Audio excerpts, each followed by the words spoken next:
नमस्कार मित्रों, मैं ओम प्रकाश कल्याणी प्रेरणा दर्पण साहित्यिक एवं सांस्कृतिक मंच के इस विशेष साप्ताहिक कार्यक्रम कवि जी घर पर हैं में आप सभी का हार्दिक स्वागत करता हूं, अभिनंदन करता हूं। साथियों, जैसा कि आप सभी जानते हैं, हम हर सप्ताह एक नए हास्य कवि को लेकर आते हैं आप सभी के बीच हमारे इस विशेष कार्यक्रम कवि जी घर पर हैं में।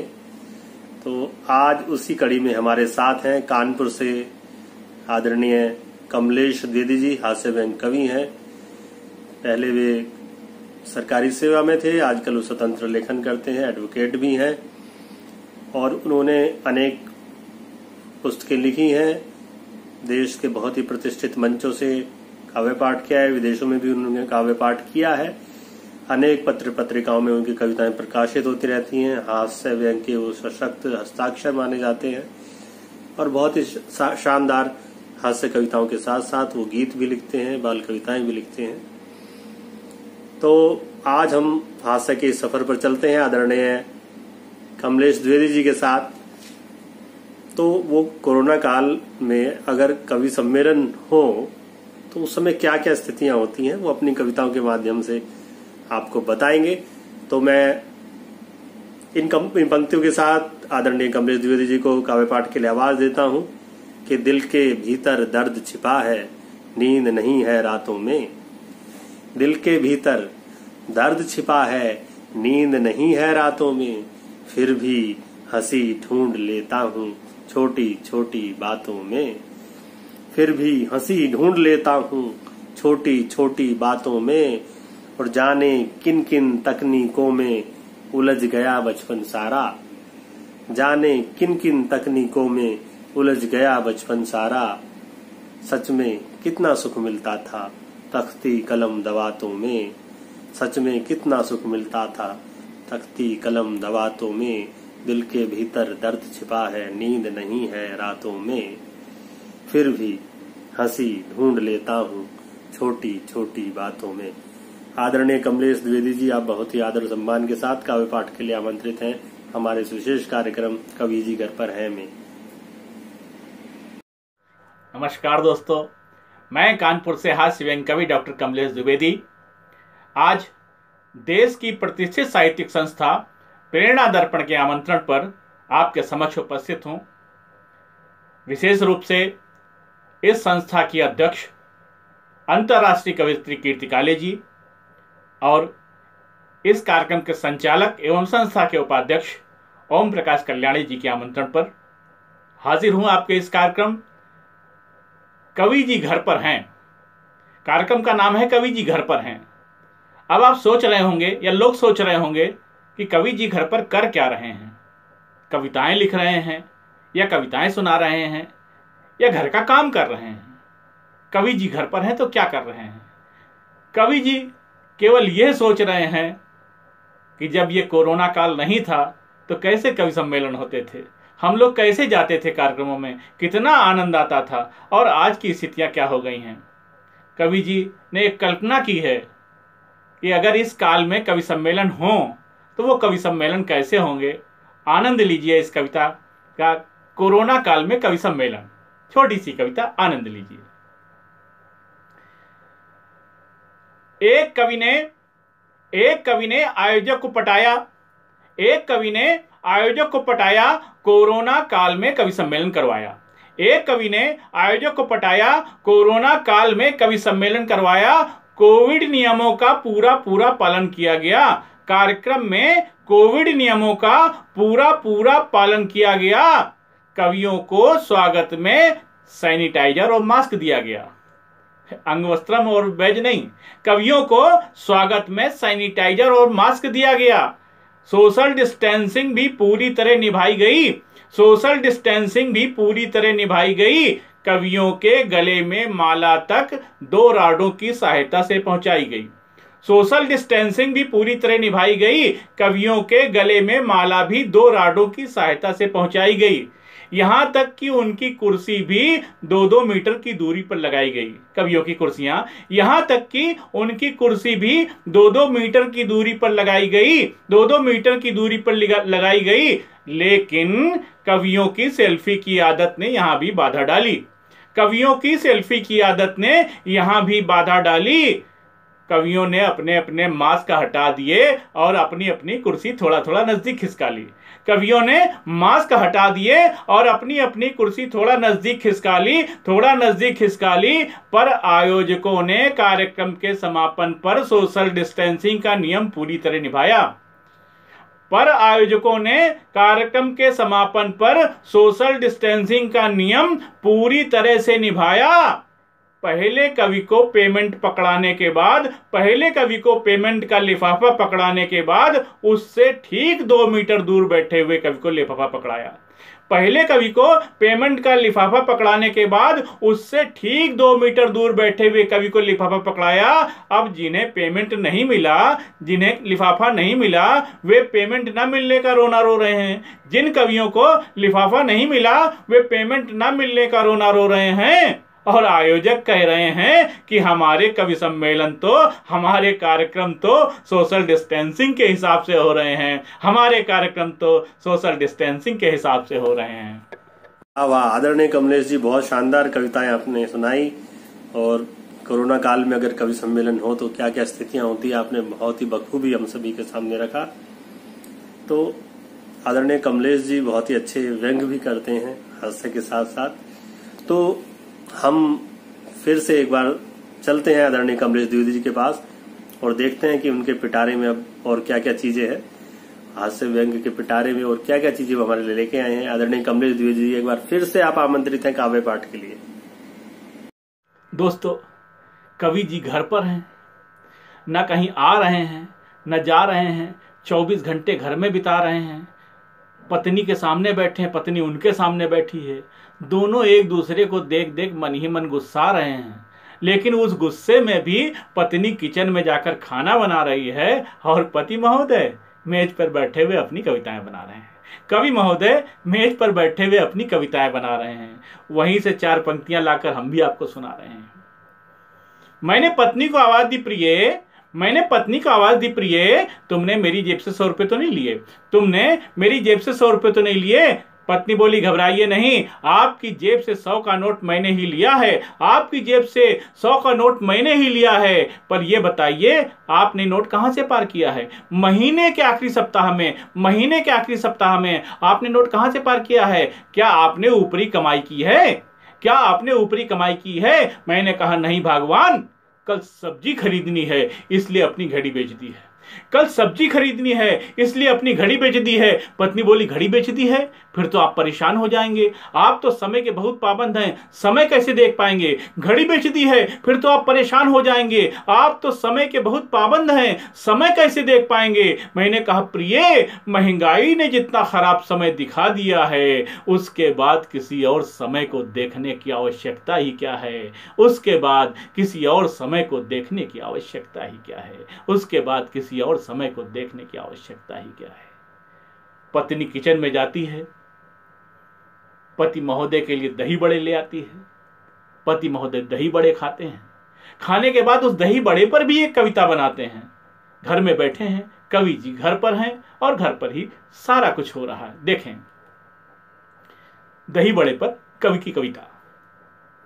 वे बड़े हैं। आप देखिए, समाज में 2 ही वर्ग होते हैं कवि की दृष्टि में, एक बड़ा एक छोटा। वे बड़े हैं इसीलिए दही में पड़े हैं, वे बड़े हैं इसीलिए दही में पड़े हैं। बड़ों के लिए दाल को, हमको और आपको, बड़ों के लिए दाल को भिगोया जाता है, पीसा जाता है, तला जाता है। बड़ों के लिए दाल को भिगोया जाता है, पीसा जाता है, तला जाता है। और बड़ों के अस्तित्व में आते आते दाल का अस्तित्व ही चला जाता है। बड़ों के अस्तित्व में आते आते दाल का अस्तित्व ही चला जाता है। पर दाल का इतना बड़ा त्याग बड़ों की समझ में नहीं आता है। दाल का इतना बड़ा त्याग बड़ों की समझ में नहीं आता है, क्योंकि वे बड़े हैं इसीलिए दही में पड़े हैं। वे बड़े हैं इसीलिए दही में पड़े हैं। कवि जी घर पर ही हैं, सोच रहे हैं क्या लिखूं। पति पत्नी के रिश्ते के बारे में सोचने लगते हैं। 24 घंटे घर पर हैं, पत्नी सामने है, सोचते हमारा इसका रिश्ता क्या है। वैसे तो जानते ही हैं, लेकिन कविता में सोचने लगते हैं। अब देखें कवि की कल्पना। मोबाइल सिम जैसा लगता पति पत्नी का रिश्ता, मोबाइल सिम जैसा लगता पति पत्नी का रिश्ता, इस रिश्ते में भी मोबाइल यानी पति ही पिसता। हम आप मोबाइल सिम जैसा लगता पति पत्नी का रिश्ता, इस रिश्ते में भी मोबाइल यानी पति ही पिसता। लाइफ टाइम सिम मिलता है पत्नी, लाइफ टाइम सिम मिलता है call charges high, life time SIM मिलता है कॉल चार्जेज हाई। जीवन भर रिचार्ज कराते रहना पड़ता भाई, जीवन भर रिचार्ज कराते रहना पड़ता भाई। है प्रीपेड नौकरी वाली, सर्विस वाली पत्नी मिल जाए, समझ लीजिए प्रीपेड कनेक्शन, नो टेंशन। है प्रीपेड नौकरी वाली, मौज हमेशा करिए। हाउस वाइफ पोस्ट पेड है, जीवन भर बिल भरिए। हाउस वाइफ पोस्ट पेड है, जीवन भर बिल भरिए। ऊपर से इसमें रहती है 24 घंटे रोमिंग। कहाँ जा रहे हो, कितनी देर में आओगे, इतनी देर कहाँ लगा दी, इत्यादि इत्यादि। ऊपर से इसमें रहती है 24 घंटे रोमिंग। ना ही कभी इनकमिंग फ्री है, ना ही आउट गोइंग। और एक ही सिम पर निर्भर रहना कहाँ इजी है, और एक ही सिम पर निर्भर रहना कहाँ इजी है। जब जी चाहे तब कह देता वो नेटवर्क बिजी है, जब जी चाहे तब कह देता वो नेटवर्क बिजी है। मोबाइल वालों ने इसका हल भी खोज निकाला, बना लिया है आज हैंडसेट डबल डबल सिम वाला, बना लिया है आज हैंडसेट डबल डबल सिम वाला। अपने जीवन में भी कितनी खुशहाली छा जाए, अगर डबल सिम वाला सिस्टम लाइफ में आ जाए, अगर डबल सिम वाला सिस्टम लाइफ में आ जाए। ये सब सुनकर पत्नी बोली ज्यादा भाव बढ़े ना, ये सब सुनकर पत्नी बोली ज्यादा भाव बढ़े ना। पोस्ट पेड का बिल तो भर लो तब अगला सिम लेना, पोस्ट पेड का बिल तो भर लो तब अगला सिम लेना। तब से हूं साइलेंट मोड में, मौन हो गया, वाइब्रेट भी होता हूं, कांपता भी हूं। तब से हूं साइलेंट मोड में वरना केस बढ़ेगा, तब से हूं साइलेंट मोड में वरना केस बढ़ेगा। सिम में जो आ गया वायरस मुझे हैक कर देगा, सिम में जो आ गया वायरस मुझे हैक कर देगा। सचमुच कितना खौफ हम सभी घरवाली से खाएं, सचमुच कितना खौफ हम सभी घरवाली से खाएं। कविता अच्छी लगने पर भी ताली बजा न पाए, कविता अच्छी लगने पर भी ताली बजा न पाए। लेकिन अब तो मामला डिजिटल है, तो आप तालियां भी डिजिटल ही बजाएं। आदरणीय द्विवेदी जी, बहुत शानदार कविता आपने सुनाई। आपने दही बल्ले पर इतनी अच्छी कविता सुनाई, और मोबाइल पर जो ये शानदार कविता आपने सुनाई मुझे बहुत ही पसंद आई, और मुझे पूरा विश्वास है कि हमारे श्रोताओं को भी ये दोनों कविताएं बहुत पसंद आई होंगी, शानदार कविताएं। तो चलिए अब हम इस क्रम को आगे बढ़ाते हैं, और अपनी कुछ पंक्तियों से मैं पुनः एक बार काव्य पाठ के लिए फिर से आमंत्रित करना चाहता हूं आदरणीय कमलेश द्विवेदी जी को, कि कोरोना के काल में, कोरोना के काल में हर कवि हुआ उदास, कोरोना के काल में हर कवि हुआ उदास। सबकी पत्नी बन गई जैसे जालिम बॉस, सबकी पत्नी बन गई जैसे जालिम बास। जैसे जालिम बास कराती रोज काम है, जैसे जालिम बास कराती रोज काम है। पहले जो था शाह हुआ अब वो गुलाम है, पहले जो था शाह हुआ अब वो गुलाम है। और कहे ओम कल्याण छोड़ दो अब ये रोना, कहे ओम कल्याण छोड़ दो अब ये रोना।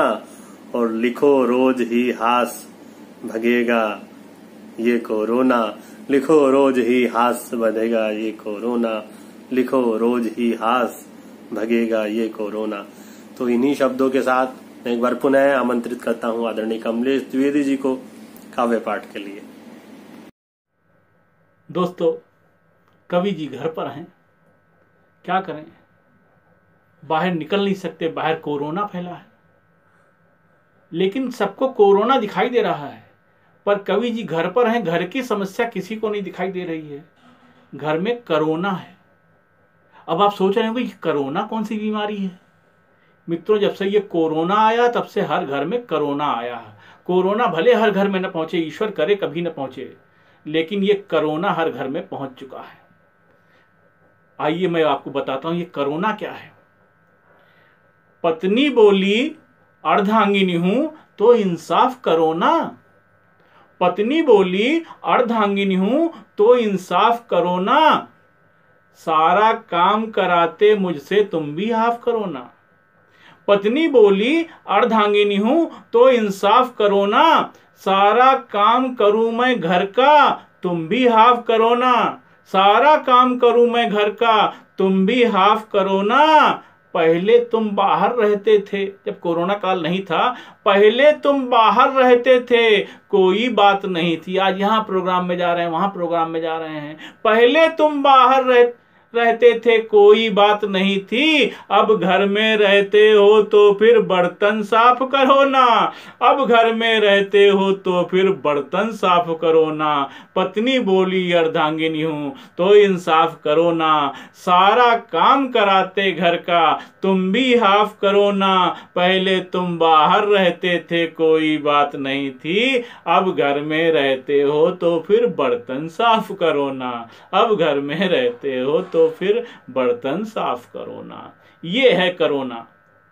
अब आप सोच रहे होंगे उस कोरोना को तो अभी तक कोई इलाज नहीं आया, कोई टीका नहीं विकसित हुआ, कोई दवाई नहीं आई है। लेकिन इस कोरोना का इलाज मैंने खोज लिया है, और वो इलाज आपको बताता हूं। जैसे मुझे कोरोना से मुक्ति मिली है, वैसे ही आपको भी मिल सकती है। अब आप सोच रहे होंगे इस कोरोना का इलाज क्या है। इस कोरोना का इलाज है पत्नी की आरती। मैं नियमित रूप से करने लगा हूं, आप भी याद कर लीजिए। मैं आपको सुना रहा हूं पत्नी की आरती, आप याद कर लीजिए। नियमित रूप से ये आरती कीजिए, आपको खूब लाभ होगा। निश्चित रूप से कोरोना आपके पास फटकेगा नहीं। ये जो कोरोना, घर वाली बीमारी कोरोना, ये कोरोना आपके पास फटकेगा नहीं। बस नियमित रूप से पत्नी की आरती शुरू कर दीजिए। सुन लीजिए आरती। जय हो हे पत्नी रानी, करती हो तुम मनमानी। बातों हमारी हरदम टारती हो रानी। हम तो उतारें तेरी आरती। जय हो हे पत्नी रानी, करती हो तुम मनमानी। बातों हमारी हरदम टारती हो रानी। हम तो उतारें तेरी आरती। तुम समान बलशाली कोई जग में नहीं है दूजा रानी, जग में नहीं है दूजा। तुम समान बलशाली कोई जग में नहीं है दूजा रानी, जग में नहीं है दूजा। हम तो हैं बलहीन, तुम्हारी करें किस तरह पूजा रानी, करें किस तरह पूजा। हमसे खाना बनवाने वाली, बर्तन मंजवाने वाली, नौकर सा हमको दूत कारती हो रानी। हम तो उतारें तेरी आरती। जय हो। एक बार एक मित्र का फोन हमारे घर आया, मेरे पास आया। मैंने कहा भाई क्या बात है। बोला कमलेश भाई एक बहुत बड़ी समस्या हो गई है। आपकी भाभी जी यानी मेरी पत्नी जी घर का सारा कामकाज मुझसे करवाती हैं, क्या करूं। मैंने कहा इसमें तो बहुत आसान है, अपने घर का करते ही हो, आसपास के 4-5 घर और पकड़ लो, आमदनी बढ़ जाएगी। जय हो हे पत्नी रानी, करती हो तुम मनमानी। तुम बच्चों की अम्मा प्यारी, सास की बिटिया प्यारी रानी, सास की बिटिया प्यारी। कभी अगर तुम रूठो कर दो खटिया खड़ी हमारी रानी, खटिया खड़ी हमारी। हमको अक्सर हड़काने वाली, आंखें दिखाने वाली, गुस्सा तुम हम पर हो उतारती हो रानी। हम तो उतारें तेरी आरती। जय हो हे पत्नी रानी। और देखें, धूप दीप कुछ तुम्हें न भाए, अगर कपूरी बाती रानी, अगर कपूरी बाती। धूप दीप कुछ तुम्हें न भाए, अगर कपूरी बाती रानी, अगर कपूरी बाती। क्रीम पाउडर लाली लखी लखी, तुम काफी हरसाती रानी, तुम काफी हरसाती। यूं तो लगती हो भोली भाली, यूं तो लगती हो भोली भाली, लेकिन हो एक दुनाली। यूं तो लगती हो भोली भाली, लेकिन हो एक दुनाली। बोली की गोली हरदम मारती हो रानी, हम तो उतारें तेरी आरती। जय हो हे पत्नी रानी। पति पत्नी का इस जग में है बड़ा पुराना नाता रानी, यही पुराना नाता। पति पत्नी का इस जग में है बड़ा पुराना नाता रानी, यही पुराना नाता। बैठी बैठी खाती पत्नी, पति दिन रात कमाता रानी, पति दिन रात कमाता। निस दिन मौज उड़ाने वाली, हमको तरसाने वाली, सारी कमाई तुम डकारती हो रानी, हम तो उतारें तेरी आरती। जय हो हे पत्नी रानी। और आरती का अंतिम बंद देखें, पूरे मन से सुने, भक्ति भाव से, पूरी भावना के साथ आरती देखें। अंतिम बंद। ये सारी धन दौलत तेरी, तेरा चांदी सोना रानी, तेरा चांदी सोना। ये सारी धन दौलत तेरी, तेरा चांदी सोना रानी, तेरा चांदी सोना। हम तो केवल इतना चाहें, तुम नाराज न होना रानी, तुम नाराज न होना। हमको उल्लू बनाने वाली, घर की है लक्ष्मी आली, सेवक को काहे फटकारती हो रानी, हम तो उतारें तेरी आरती। जय हो हे पत्नी रानी, करती हो तुम मनमानी, बात हमारी हरदम टारती हो रानी, हम तो उतारें तेरी आरती। जय हो हे पत्नी रानी। तो आपने देखा कवि जी घर पर क्या क्या कर रहे हैं। इसी के साथ मैं विदा लेता हूं आज के इस कार्यक्रम से, और बहुत बहुत धन्यवाद इस कार्यक्रम के संस्था के अध्यक्षा डॉक्टर कीर्ति काले जी का, भाई ओम प्रकाश कल्याणी जी, भाई हरिप्रकाश पांडे जी और सुषमा पवार जी का, और पूरे साहित्यिक दर्पण परिवार का और पूरे प्रेरणा दर्पण परिवार का बहुत बहुत आभारी हूँ। धन्यवाद।